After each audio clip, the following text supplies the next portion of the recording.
foggy northern California coast, there is a small jewel.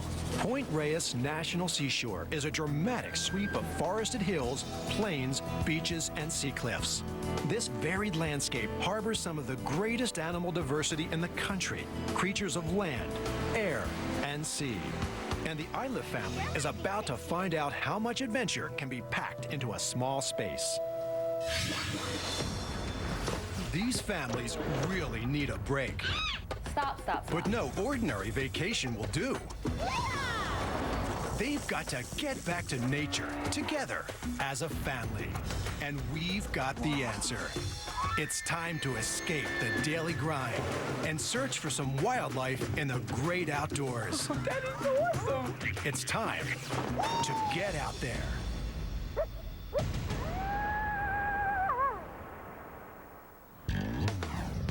Meet the Iliff family of Newton, New Jersey. Andy's a high school math teacher.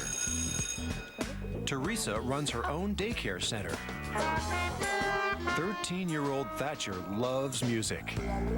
And 11-year-old Ashley? I'm more of a tomboy. I like to wrestle. Oh, no. It isn't easy finding time for vacation together, especially with Teresa running her own business. I work full-time. I have 2 children. I'm a full-time mom and a full-time homemaker almost at the same time. To an awesome trip. Now, we're sending the Iliffs 3,000 miles from home to Point Reyes National Seashore in Northern California. Until now, they never even knew this place existed. A little corner of the West Coast where mountains, coast, and sea come together in a picture-perfect setting. The park's incredibly diverse habitats are home to hundreds of species of animals, just waiting to be discovered. The Iliffs barely know what to expect. We don't know what we're going to see or what we're going to do, and that falls right into life's an adventure. I'd be excited to see definitely elephant seals.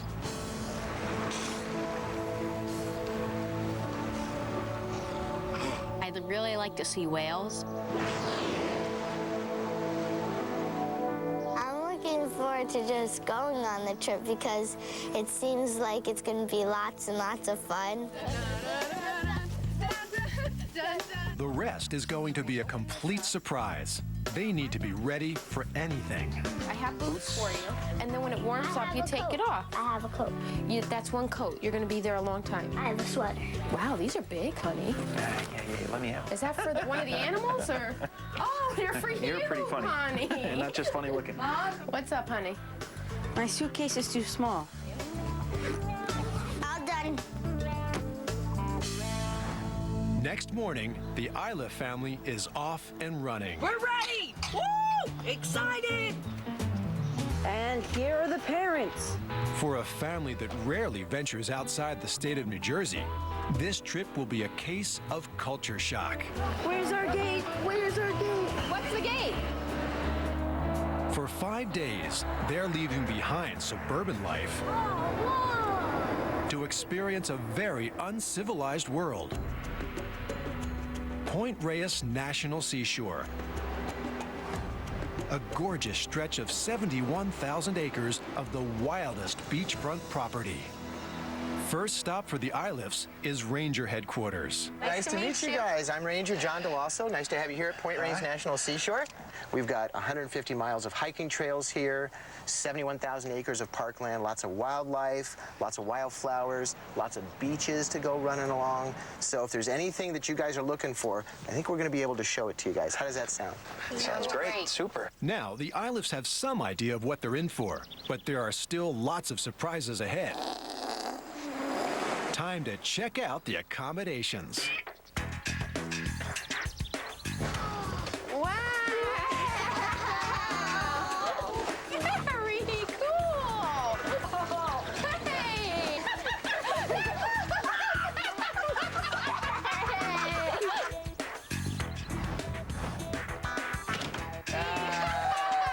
That's awesome! Some flowers for me. The cabin's cozy, but this vacation is all about animals and the great outdoors. The Iliffs take a quick spin to Point Reyes Grand Cliffs to catch a glimpse of the mighty Pacific and search for the whales that Thatcher hopes to see. When I walked up on the ledge and we're looking out at the ocean, it became so serious to me. Like, we've been so excited about coming on this trip, but like when I stood there, it was such a serious moment because I just realized how beautiful the world is.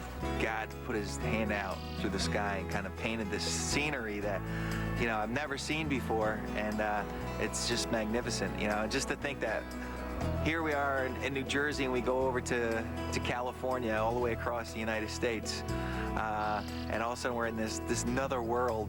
With so much land and so many animals, there's no way the Iliffs can see everything in just 5 days. To make the most of their trip, they've got to split up, and they'll get everything on video so they can share their experiences with each other. This is getting a little bit too rough for me. A little too much physical exercise. Andy and his son Thatcher are first up. They head to a protected patch of beach nestled at the southern tip of Point Reyes to see one of the most popular attractions on and off the shore, the harbor seals.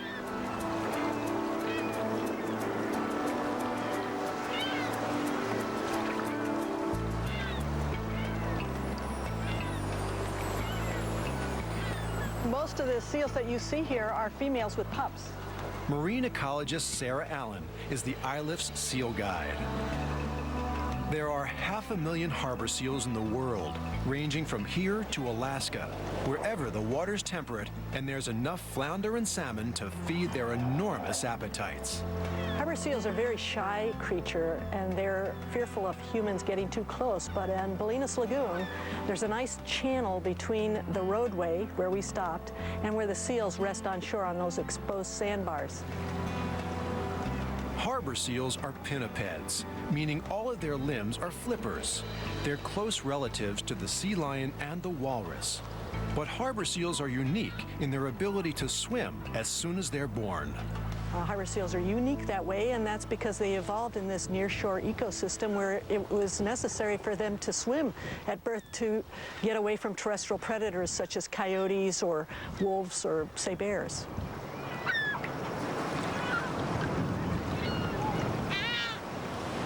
Do they always lay on their backs like that? Is there a reason? Is that... They lay on their backs, their sides, and their bellies. Oh, okay. It doesn't matter. They're just like you sleeping in bed. What's the most comfortable position Gotcha. for you? And this is their sleeping time. They're on shore nursing and resting, and then the rest of the time they're in the water feeding. That's how they make a living, is going after fish.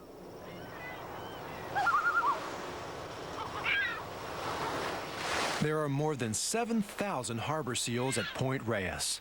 The adults are about 5 feet long and weigh in at 200 pounds. We should keep our eyes out. There's an animal over there in the water, and if you look closely, it has a little head next to it. That'll be a pup. Harbor seals are natural swimmers, but unlike most seals, they rarely travel far from the harbors and bays they call home. They can dive up to 1,000 feet and stay underwater for half an hour. They haul out onto land to rest, molt, and deliver pups. The pups weigh roughly 20 pounds at birth and are about 2 feet long. They nurse for a month before learning how to fend for themselves. I've seen seals on TV, but I've never been this close, ever. I think this is the coolest thing.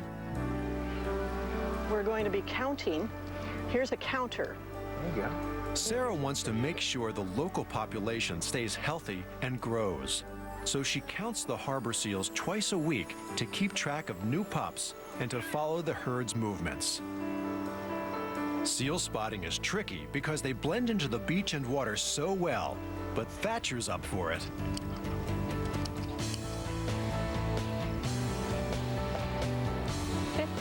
15, good. I've never been this close to seals before. I've never even seen a seal. Just watching them kind of lay there and relax and sleep, I think that was the neatest thing.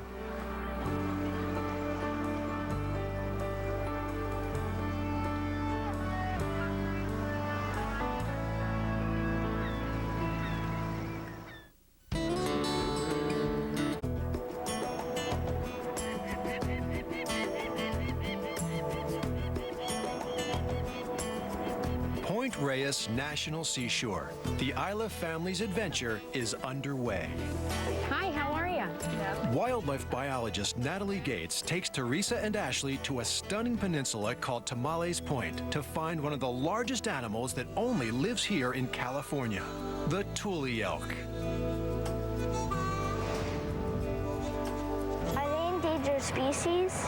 They're not on the endangered species list, but they are protected by a special law. The law helps protect the land where Tule elk graze to ensure the survival of the species. Tule elk are named for a Spanish word that describes the low, marshy land where they once thrived.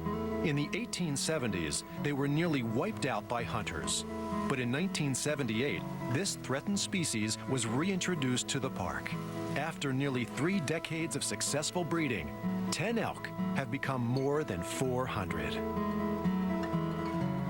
Before Teresa and Ashley even get to their destination, part of the elk herd makes a surprise appearance, catching everyone off guard. Oh my God, those things are huge! When I first saw the elk, it was like really cool. Wow! You see, Ashley? Wow, when you get a little closer. Oh my word! Okay, I really want it. Can I get out?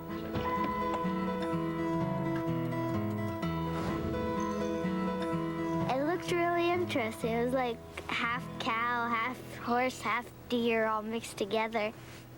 Look, Ashley, they're looking right at you. Tule elk can grow up to 7 feet long and weigh as much as half a ton. They all look similar because they are. With an original population of just 10 elk, every member of this herd is practically a clone. Teresa and Ashley, why don't we go see more elk? There's about 350 more that way. That way. Park rangers need to monitor the elk wherever they roam on their 2,600-acre preserve.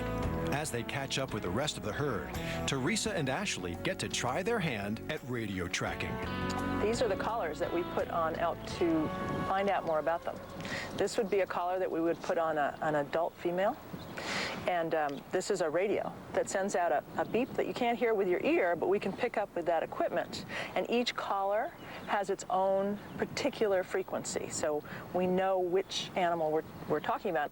Monitoring is important because there are so few elk. And if anything happens to them, the rangers want to be able to act immediately.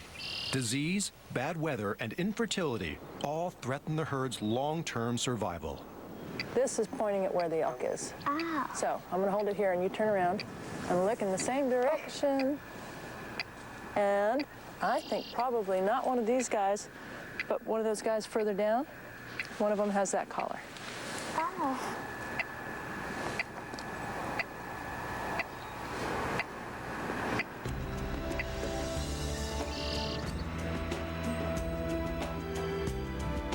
They are important. They're important to the ecosystem, to the habitat. They're the ones who sort of sculpt this landscape. They're the ones who graze the grass, and when they don't graze the grass, it grows into shrubs and trees, and so they have a big effect. The diverse landscape of Point Reyes supports 18% of California's plant species. Some of those plants depend on the Tule elk to survive because the elk's hooves make water-filled depressions where new seedlings can grow. So the park needs the elk as much as the elk need the park. Traveling with a park ranger gets the Iliffs closer to these animals than most park visitors could ever hope to get. And that's the biggest thrill of all.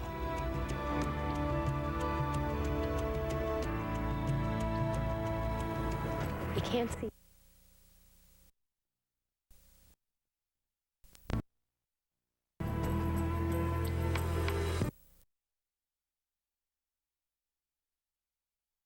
That was awesome.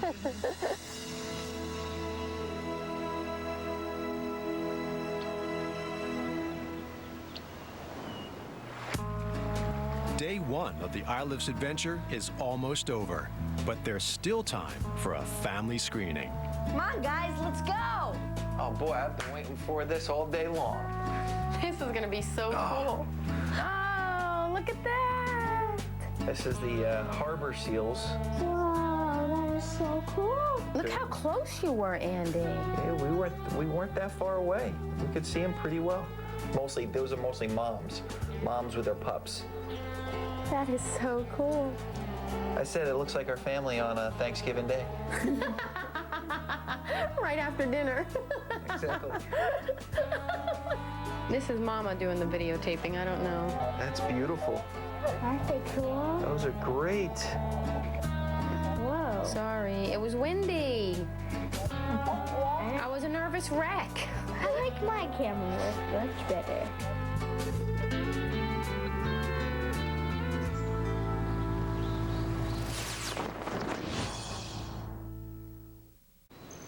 Point Reyes National Seashore isn't just an ideal home for mammals, it's also one of the hottest bird-watching spots in the country.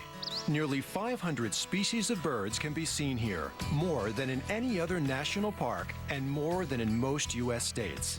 They're attracted by an astounding concentration of diverse habitats, vast swaths of unspoiled estuaries, forests, and grasslands. Today, biologist Diana Humpel is going to show the Iliffs how she monitors the bird population. It's a great way for them to learn about conservation efforts and better appreciate the amazing array of wildlife that surrounds them. We don't see very much wildlife. I mean, we're in a rural place, but besides, seeing a squirrel in the backyard, that's about it. Diana leads the family into Pine Gulch, a dense forest that stretches along the tranquil shoreline of Bolinas Lagoon. This path keeps getting smaller and smaller as we walk. Here, biologists have set up a series of mist nets, 7-foot-tall panels of fine mesh designed to capture birds as they fly through the trees. When I was telling you guys earlier that we do a lot of different methods to count birds, these mist nets are just one of those methods. You guys can see how hard it is to see this net. The way that it works is that a bird flying through the forest is focused in the distance, for instance on a branch that's trying to get to, and it flies along and it doesn't notice the net, and it hits the back of the net and falls in and lands in these pockets. And so we come along and we regularly throughout the morning check every one of these nets. We've got 10 set up in this forest. First, you can't see it because it's so light. Like we were putting our hands against it and you can barely feel it. Catching a bird is a lot harder than it sounds. The first few nets are empty and virtually invisible in the dense forest. See if there's any birds in them. Whoa, don't do that. Whoa. Don't get caught. Don't get caught in the net. Oh, Thatcher, you're caught in the net. Okay. Oh, my word. Finally, success. One of the nets has caught a tiny bird. Although it looks like it might be hurt, in fact, mist nets are very safe. I was very scared. I felt like it was hurting the birds, but it wasn't. She knew exactly what she was doing, and she calmly talked us through that, and it was really neat. So this is actually a golden crowned sparrow, and he is in beautiful form. He's molted its head. He or she, they go all the way up to the Alaskan tundra and the Canadian tundra to breed. Really? And they spend their winters here. And they don't look quite this snazzy during the winter, but he's molted it out already. Roughly a third of the birds they capture have been caught here before, often in the exact same spot, after migrating hundreds of miles, providing a long-term record of their health and lifespan. This habitat type is actually of major conservation interest in California and elsewhere in the West. It's been decreased by, some say, as much as 95% in California. And so the bird species that do rely on this habitat type, they don't have a lot of habitat left. And so we're trying to monitor those species and those populations and see if they're able to maintain stability. You can see what we have over here. In another net, Diana discovers a song sparrow. It's another species of sparrow. This one already has a band on it. Even this relatively common species provides critical insight about conservation efforts and the overall health of the Point Reyes ecosystem. There we go. Yay, good birdies. You can tell it's a song sparrow by its pattern. You can see how on its breast it has this dark chocolate brown streaking, and it kind of comes together in the center with a thick little spot. It's called the central spot. So what we do is we take all the birds and we put them in their, put each of them in their own bag. So basically I just stick the bird in the corner and I slip my hand out and I tie up the bag so the bird can't get out, and it's safe and it tends to stay a little bit calmer. Now, Diana leads the Iliffs to a clearing on Bolinas Bay, where the rest of her team is hard at work cataloging birds caught in other nets. This is an Allen's hummingbird that migrates to Northern California from Mexico each spring. Hummingbirds are amazing creatures that can fly in any direction, even upside down, by beating their wings up to 200 times a second. To maintain such high energy, the Allen's hummingbird consumes more than twice its body weight in nectar each day. As the family looks on, Diana and her assistant record the health, age, and sex of each bird, if they're in breeding condition, and if they've been banded before. If it doesn't have a band, the first thing we're going to do is put a band on the bird so that when we release this bird, wherever it's caught again, whether it's here by us or down in Latin America by Mexican biologists, they'll be able to trace that bird back to this location and that individual bird. The final step is to weigh each bird. The best way to do that with a hummingbird is to place the bird on its back so it can't fly. Now the team can get extremely precise measurements. Oh, my word! All of this information will be compared with past data, often from the exact same banded birds, to determine if there's enough habitat for each species to survive. We're going to release this bird right here, and maybe does anybody want to volunteer for that? Yeah? All right, so what I'm going to have you do is you just need to open up your hand and keep it flat, and I'm going to put the bird in the hand. Here we go. And I'm going to let go, and when the bird is ready, it's just going to fly away. Oh, my word. Sometimes it needs a little prodding. I could feel its heartbeat, and like when she put it in my hand, it went off, and it would tickled a lot. Birds aren't the only animals darting through the skies here. While Andy and Ashley head back to the cabin, Teresa and Thatcher are led to a strange building that's home to one of the park's most intriguing residents. Hi. Hi, how are you? I'm doing pretty good. Well, you know, we have a question for you. We've been sitting here trying to figure out what we're doing here in front of this house. Biologist Gary Fellers gives them the facts about a creature that's become the stuff of legend: bats. The house is what we call a day roost. It's where the bats spend the day. You mean this house is here specifically to let those bats stay in there? Well, it wasn't built for that, but about 18 years ago, we were doing surveys of bats here at Point Reyes and discovered in the attic of this house a colony of a bat that's rather rare. The tenants of the house are Townsend's big-eared bats, a declining species that has found a safe haven at Point Reyes. 11 other kinds of bats make their home in the area, and the park is happy to have them. Bats keep the local insect population in check, eating crickets, beetles, moths, and even scorpions. Oh my gosh, this is gonna be cool. I love bats. Love anything that's dark, mysterious. Bats navigate and hunt using echolocation, high-frequency sounds that bounce off bugs, plants, and trees to tell them what's in the area. These sounds are pitched below the range of human hearing, but can be recorded with a special microphone.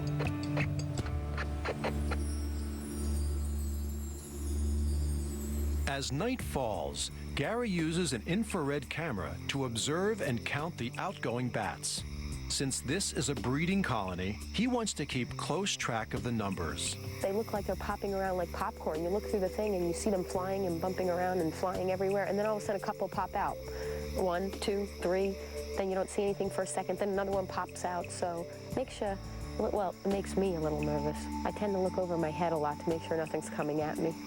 After dark, bats usually hunt for a while and then relax in a nighttime roost. One type of Point Reyes bat likes to hang out under a nearby bridge, so that's where Gary leads the Iliffs next. I was absolutely terrified walking down this path to the overpass, and when he was saying he was going to catch one right in front of me, I was trying to absolutely keep my composure and trying to be good about this.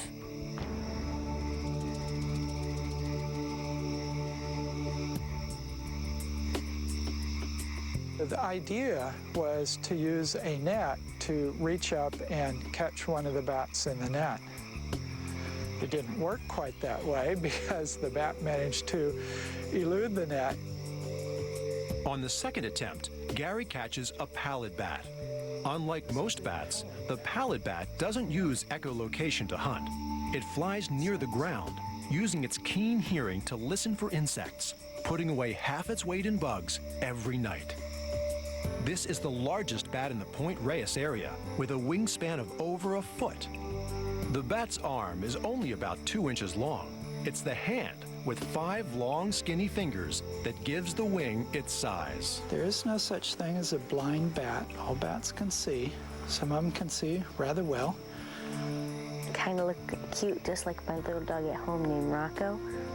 Few bats can take off from the ground, so Gary lets this one start from a comfortable hanging position. Between the elk and the bats, it's going to be a close tie. That was the most amazing experience I've ever had. For the bats, the night is still young. For Teresa and Thatcher, it's the end of an amazing day. But their adventure isn't over yet.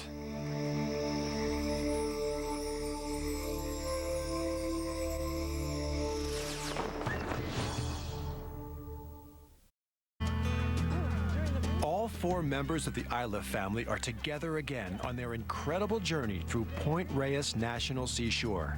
Next stop, a stunning set of cliffs perched at the very tip of the point that provides unparalleled views of both land and sea.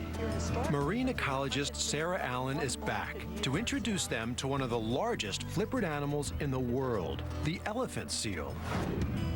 The elephant seal's remote beach is off limits to park visitors for the safety of both seals and people. We restrict access to where seals occur because we don't want to disturb the elephant seals. We don't want to alter their behavior. We also don't want people to be injured by elephant seals because they can bite. That is so cool! Look at this guy swimming right there, Thatcher. Look. I cannot believe they're right in front of us like this. We're going to go very carefully, okay?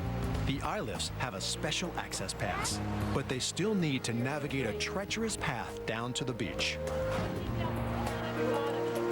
That's right. Well, it's kind of fun this way. So walk very quietly.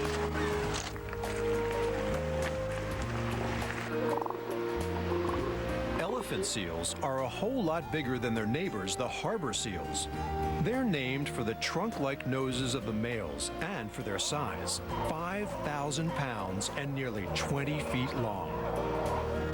Few people ever get to see these massive creatures this close. Elephant seals spend 85% of their lives in the water. Unlike harbor seals, which rest onshore daily, elephant seals go out to sea for months at a time, never even stopping to sleep. They only come onshore twice a year, in the winter to breed and in the late spring and summer to molt. This is incredible. I'm like 50 feet away from the seals. This one's over here just sleeping away. It's almost like it can just reach out and touch you. So they're curious. He's just watching us. He's curious. That was way. That's a small one. With their flippers, elephant seals have trouble moving on land, but they're at home in the water. They can dive more than a mile deep to prey on fish, squid, and small sharks. On shore, they go without food, females for a month, and males for up to 3 months, surviving on stores of fat. I did hear that they were 20 feet in length and some of the bigger ones, and that's pretty big. I mean, that's 3 of my dads.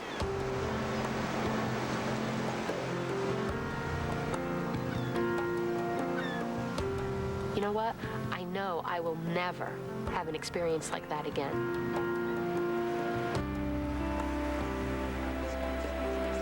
I can't believe they got that close to us. I bet you'll never forget this, will you, Thatcher? No. Wait till you get older. The older you get, even the more you're going to appreciate what you've done here.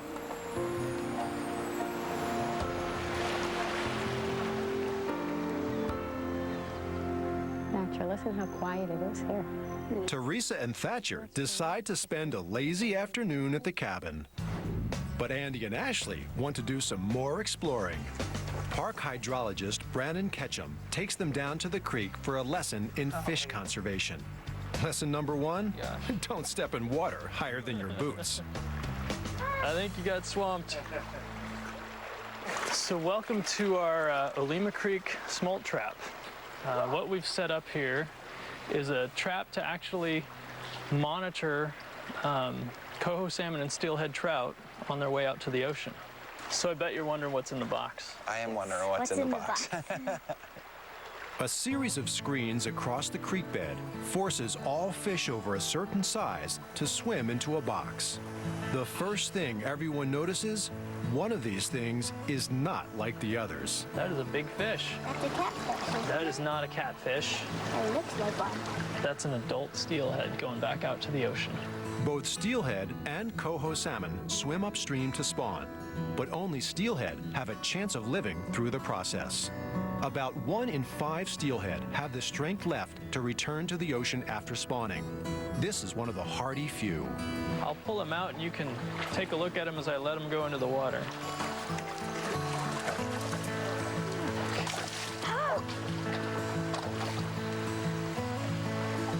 After the steelhead has been released, what's left in the box is mostly young coho salmon, known as smolts. They were born upstream last year. Now they're making the 8-mile journey to the Pacific Ocean. Coho salmon live for only 3 years. In the winter, adults leave the ocean and swim up freshwater streams where they spawn and then die. Dams and other habitat destruction have reduced the coho population to just 1% of its historic number. We're talking about a handful of fish left from what we had historically. So the work we're doing, the monitoring we're doing, is really just trying to gauge how these populations are doing now. All right, we just dump them in. So we have the coho salmon smolts, and you see the black tips on the tail. 13.5. 12.5. It's 125 millimeters. When they leave, they're only about 4 inches long. And when they come back, 18 months later, they're about 2 to 3 feet long. After being counted, weighed, and measured, the coho smolts are free to continue their trip down to the sea. Is that a fisheye view or an Ashley eye view? For these young fish, the ocean is going to be a dangerous place. 90% of the smolts will become food for other fish. I never thought they'd survive out there with the big animals like a shark and all those other kind of fish. But after 18 months at sea, enough will return to start the process over, as long as creeks like Olima remain open and clean.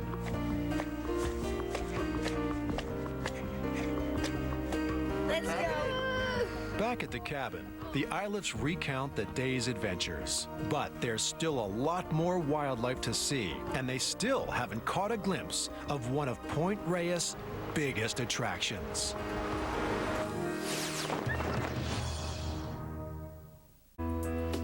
The Iliffs have already seen Point Reyes by land. Now it's time to hit the water. How you doing? Hello. Hi there, how you doing? You must be the Iliffs. You betcha. I'm Ben Becker, I'm the marine biologist here at the park, and I'm going to take you out on the bay and out on the ocean for a little bit different perspective of the park. Wonderful. Wonderful. Okay, everybody, hold on. We're going to get going.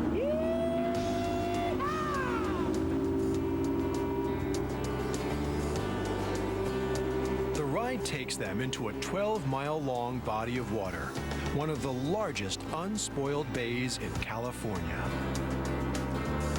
Ben has brought the Iliffs here to see a very special ecosystem perched on the thin line where land and sea meet. Don't fall. Okay. I feel like I'm saving you. One of the first creatures they spot is a tiny jellyfish called the by-the-wind sailor. So gross, Ashley. They're named for the way they blow on shore from deep in the Pacific Ocean in late spring and early summer. So you can bump into that in the ocean and you wouldn't feel any pain or anything like that? That's right. But hopefully you're not swimming out that far. What makes this area special isn't what washes up on the beach, but what lives there full time in the unique world of tide pools. It's low tide right now, so the water level's dropped, and when the water level drops, often the rocks hold some areas where water remains, and this is called a tide pool. Life is tough for animals that live in tide pools. Not only are they subjected to crashing waves, but also their home can dry up until the tide returns. And here we have a couple of green anemones. Green anemones live on coastal rocks from Alaska to Panama. Their flower-like tentacles are poisonous to tiny sea creatures, but harmless to anything as large as Andy. Look, the edges move when Daddy touches it. He thinks he's food. Oh, ow, that's so cool! It was pretty neat. It was like sticky, and it was like kind of like a stickum right on my finger. It was a pretty neat thing. The pools are also home to 3 kinds of starfish, including the Picesterocratius.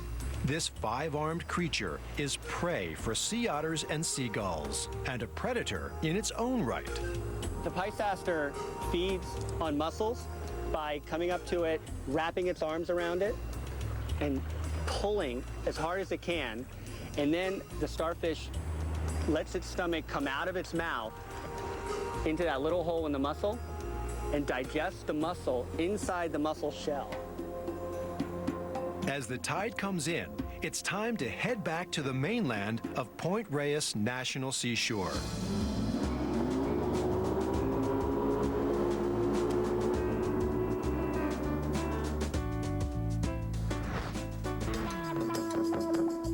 The kids are eager to have their own private adventure without parents. Biologist Gary Fellers, who introduced the Iliffs to bats, takes Thatcher and Ashley to search for an important and increasingly rare amphibian, the red-legged frog.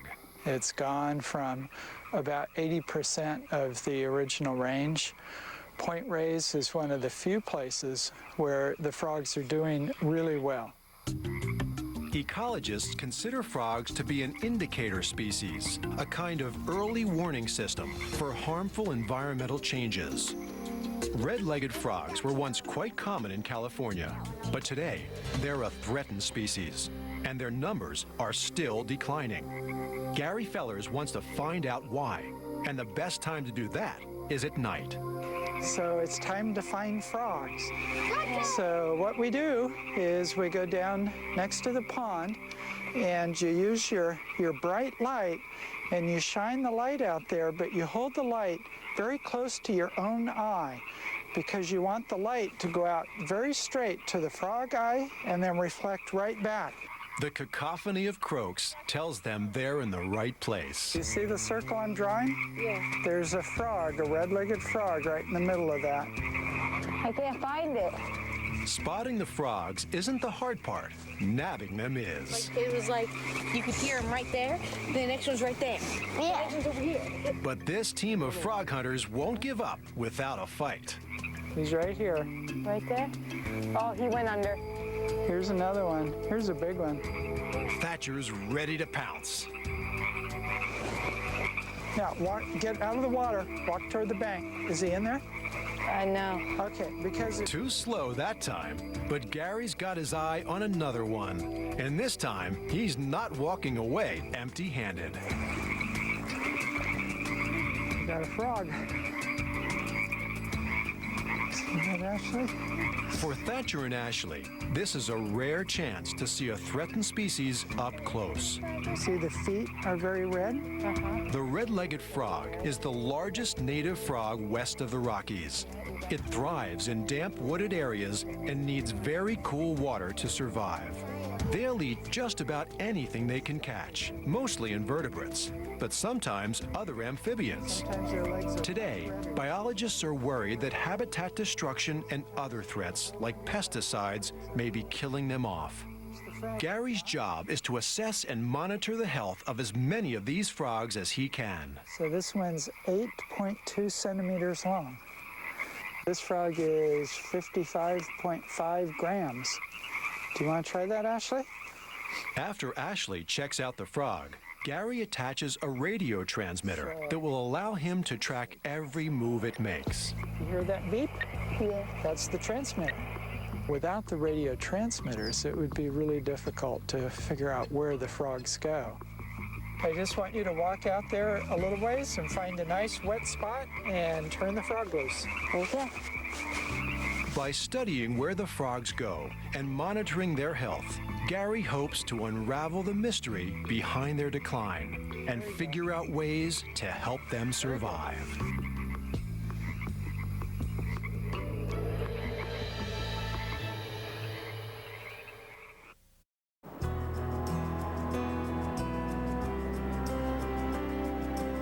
It's the final day of the Iliff's adventure in Point Reyes National Seashore. The family's already seen and learned about so many incredible animals, but there's still one more. They've been scanning the sea each day for the most impressive creature at Point Reyes, but one that only shows itself briefly at certain times of the year. On their final day, they get the break they've been hoping for. You see it? Yeah. Did you see the spout, Ashley? Oh, there's the spout. There's the spout. There's like 2 of them there. It's a pair of gray whales on their spring migration from Baja, California to Alaska's Bering Sea, the longest migration of any mammal. This made my day, my whole trip. I was looking out, and when we were going to sit on the bench, a big black spot hopped out, and the spout came out. So we all hopped up to look at it. Oh, there's the spout. There's the spout. There's like 2 of them there. Keep your eyes on there. Don't. Keep your eye right there, Ashley, because his head just came up really far. Whale watching is a Point Reyes specialty. The cliffs above the beach are like a front row seat to a performance of all kinds of whales, including gray whales, humpback whales, killer whales, and even the largest animal on the planet, the blue whale. Oh my God, that is so cool! I cannot believe they're right in front of us like this. It was like almost like an explosion of water. Like you saw like a white patch start, and then it got bigger and bigger, and all of a sudden this head pops up. It was really cool. For the Iliffs, the whales are the ultimate finale. Point Reyes National Seashore has changed the way they view the natural world forever. I don't think I've ever been as aware of nature as I have in the last 4 to 5 days. Like you realize how much you're missing. You worry every day about the bills or going to work or getting the kids where they need to be. And then you stand there and you go, this is what it's about. This is what life's about. Are you still filming? Yeah, I am, babe. Thought we were gonna see a couple birds, couple fish, and that was it. But we saw a lot more. This whole trip has been a great experience. It surpassed our expectations, actually. It was, breathtaking. And then just the experiences we had together with the animals is something we'll always remember.